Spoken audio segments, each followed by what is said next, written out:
Hi అండి. Welcome back to our channel సత్యజను. ఎలా ఉన్నారండి అందరూ? నేను బాగున్నాను. మీరు చాలా బాగుండాలని కోరుకుంటున్నాను.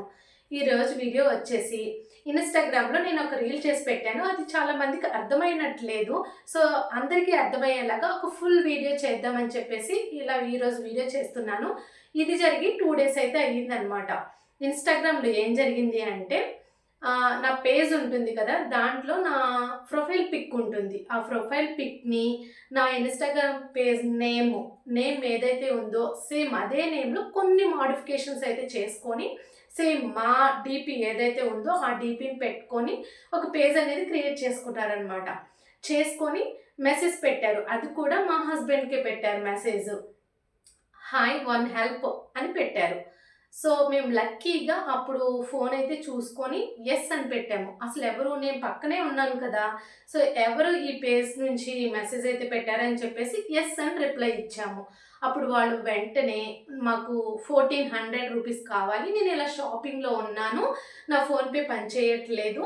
ఇంటికి వెళ్ళిన తర్వాత మీకైతే ట్రాన్స్‌ఫర్ చేస్తాను అని చెప్పేసి మెసేజ్ పెట్టారు. ఆ మెసేజ్ కూడా ఫుల్ ఇంగ్లీష్ కాదు. మనం తెలుగుని ఇంగ్లీష్‌లో టైప్ చేస్తాం గదా! నేను అంటే ఎన్‌ఈ-ఎన్‌యు నేను అలా టైప్ చేస్తాం గదా అండి. అలా ఆ వేలో టైప్ చేసేసి మాకు పెట్టారనమాట. సో, మనీ అడుగుతున్నారని చెప్పేసి మేము ఇంక అక్కడికి రిప్లై ఏమి ఇవ్వకుండా స్టాప్ చేసేసాము. చేసి మన ఫాలోవర్సు, మన ఫ్రెండ్సు, మన గ్రూప్స్ అవన్నీ ఉంటాయి కదా! సో, వాట్సాప్‌లో, ఫేస్‌బుక్‌లో, ఇన్‌స్టాగ్రామ్‌లో వీటన్నిటిలో అయితే మేము పోస్ట్ పెట్టేసాం ముందే. ఎందుకు అంటే ఎవరు నష్టపోకూడదు అని చెప్పి. వాళ్ళడిగింది 1400 1000, 1500 చిన్న స్మాల్ అమౌంటే కదా అని చెప్పేసి ఈవెన్ ఫోన్ కూడా చేయకుండా వేస్తారు కదా! అలా నష్టపోతారు అని చెప్పేసి మేమింకా ఇమ్మీడియేట్‌గా మా గ్రూప్స్‌లో అయితే మేము పోస్ట్ చేసేసాము. ఇప్పటికి 2 డేస్ అవుతుంది కానీ ఎవరు మెసేజ్ వచ్చింది అని చెప్పలేదనమాట. మా హస్బెండ్ ఒక్కడికే ఇలాగ మెసేజ్ వచ్చింది.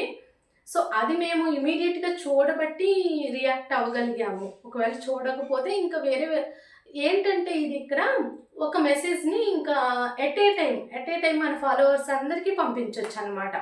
సో, మనం ఎవరైతే ఉన్నామో ఆ ఇన్‌స్టా పేజ్ వాళ్ళం మనం చూడకపోతే గనక వేరే వాళ్ళు మనీ వేసేస్తే ఇంక అది నష్టపోయినట్టే కదా!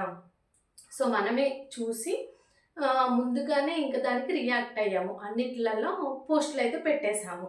ఇంకెవరికీ మెసేజు వచ్చినట్టు కానీ మాకు చెప్పలేదు అలాగా. మాకే మెసేజ్ పెట్టారు. మేము లక్కీగా ఎలా చూసుకున్నాము అంటే అది యాక్చువల్‌గా ఫోన్ ఛార్జింగ్‌లో ఉంది. నేను ఈ దేవీ నవరాత్రుల్లో డైలీ పోస్ట్ చేస్తున్నాను గదా! షార్ట్స్ పోస్ట్ చేస్తున్నాను. సో, నా మెమరీ ఫుల్ అయిపోయింది. మీరు ఫోన్ తీసుకురండి అని చెప్పాను. సో, అప్పుడు తను ఫోన్ తీసుకొని చూస్తే గనక ఇన్‌స్టాగ్రామ్‌లో ఈ మెసేజ్ ఉంది. సో, తను పక్కనే ఉంది. మెసేజ్ ఎవరు పంపించారు అని ఓపెన్ చేస్తే ఇలా కన్వర్జేషన్ అంతా జరిగిందనమాట. అప్పుడు మాకు అర్థమైపోయింది. ఎవరో మన డీపీని మన నేమ్‌ని యూజ్ చేసుకుంటున్నారు. మనీ అడుగుతున్నారు అని చెప్పేసి. ఇంకా అప్పుడు ఇమ్మీడియేట్‌గా రియాక్ట్ అయ్యాము. ఇలా చేస్తే గనక అక్కడే రిపోర్ట్ అనే ఆప్షన్ ఉంటుంది. మనం ఆ ఛానల్‌కి కానీ ఆ పేజ్‌కి కానీ మనం రిపోర్ట్ కొట్టేస్తే వాళ్ళు చెక్ చేస్తారనమాట. ఇన్‌స్టాగ్రామ్‌లో అయితే ఇన్‌స్టాగ్రామ్‌లో, యూట్యూబ్‌లో అయితే యూట్యూబ్‌లో. వాళ్ళు చెక్ చేసి ఆ ఛానల్ ఏంటి అనేది చెప్తారు మనకి తర్వాత. సో, ఇలా జరిగినప్పుడు వెంటనే కంగారు పడిపోకుండా ముందు మన ఫ్రెండ్స్‌ని, రిలేటివ్స్‌ని, ఫాలోవర్స్‌ని వీళ్ళని అలర్ట్ చేయాలి. ఏదో ఒకటి వాళ్ళకి మెసేజ్ రూపంలోనే, పోస్ట్ రూపంలో గానీ వాళ్ళకి తెలియచేయాలనమాట. ఇలా నా అకౌంట్ ఇలా అయిపోయింది. నా ఫోటో యూజ్ చేసుకొని ఇలా చేస్తున్నారు అని చెప్పేసి ముందు మనం ఒక మంచి స్టెప్ అనేది తీసుకోవాలి.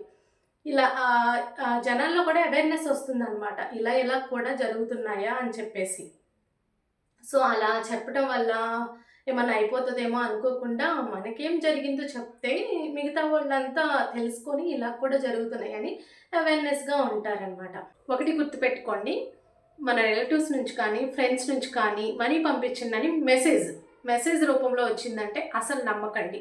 జస్ట్ వాళ్ళకి ఒకసారి కాల్ చేయండి. ఏ నెంబర్ నుంచే ఏ అకౌంట్ నుంచి అయితే మనకు మెసేజ్ వచ్చిందో ఆ సంబంధిత వ్యక్తులకి ఒకసారి కాల్ చేసి నీకు మనీ అవసరమా? ఇలా మెసేజ్ వచ్చింది అని చెప్పి తనకి తెలియచేయండి ఒకసారి.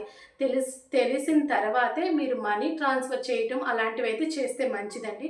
ఒక మెసేజ్ ఆధారంగా పెట్టుకొని మీరు ఫ్రెండ్స్‌కి కానీ, చుట్టాలకు కానీ ఇలాగా మనీ ట్రాన్స్‌ఫర్ చేస్తే గనక అక్కడ మనం మోసపోయినట్టే. అండ్ ఇంకా చాలా జరుగుతున్నాయి. ఓటీపీ చెప్పమని. ఇప్పుడు ఓటీపీ అయితే ఎవరు చెప్పట్లేదు. దానికి బాగా అవేర్‌నెస్ వచ్చింది. సో, ఇలా మనీ వేయమన్నప్పుడు కూడా నేను అర్జెంటు హాస్పిటల్‌లో ఉన్నాను. ఇలా మెసేజెస్ వస్తాయి. అలా మెసేజెస్‌ని నెగ్లెక్ట్ చేసేసి జస్ట్ ఒకవేళ మీకు ఫోన్ చేయాలనిపిస్తే ఫోన్ చేసి కనుక్కోండి. మీకు ఇలా మనీ అవసరమైతే మెసేజ్ వచ్చింది అని చెప్పి వాళ్ళకి చెప్పి అప్పుడు మనీ అనేది ట్రాన్స్ఫర్ చేయండి. అంతేగాని మెసేజ్ ఆధారంగా మాత్రం చేయకండి. మనం చాలా నష్టపోతాము.